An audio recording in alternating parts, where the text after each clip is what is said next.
აპირებენ იშვიათი მათ შორის წითელ წიგნში შეტანილი ტყის გაჩეხვას და იმ ადგილას 28 ქარის ელექტროსადგურის დამონტაჟებას.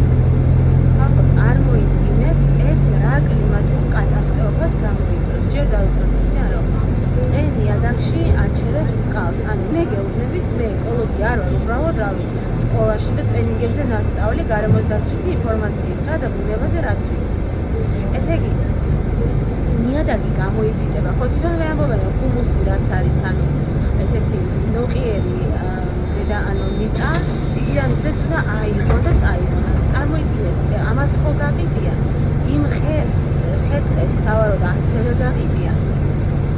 კიდე ვინც ის იქნებ წიაღისეულიც ელანდებოდეთ იმ ტერიტორიას და იმიტომ იკლავდნენ თავს ამ ტერიტორიაზე ტყის ჰაჭრის გამო ასაჭრელად.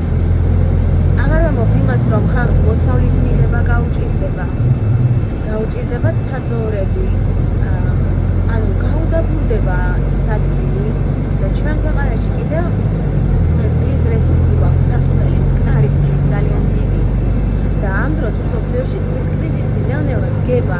ესენი ხო მარტო თქლებაზე, ესენი მართლა პოლიტიკით კი არ არიან დაკავებული, პოლიტიკით ვარ დაკავებული ის ხალხი, ვინც ვართ პროტესტში, თორე ესენი არიან თქლებით დაკავებული და 10 და 15 წელიწადში რა მოხდება, ამათ არ აინტერესებს. 10 და 15 წელიწადში კიდევ მოხდება ის, რომ წყლის კრიზისი მსოფლიოში კიდევ უფრო გაძლიერდება და ამის კვალობაზე ესენი ანადგურებენ ტყეს, რომელიც არის წყლის, ასე ვთქვათ, რესურსი, წყლის დამკავებელი მიწაში და ეხლა ადამიანები თუ გაუბედურდებიან, თუ იმ გარშემო სოფლებში ცხოვრება შეუძლებელი იქნება, იქ ვერანაირ მოსავალს თუ ვერ მიიღებ.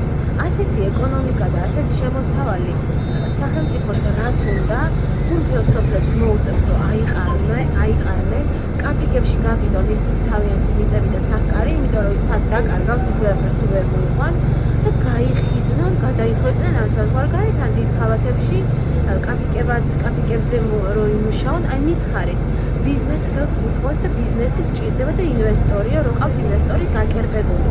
კი ბატონო, მაგრამ რიგითი ადამიანი იმ ინვესტორის სანაცვლოდ რას იღებს?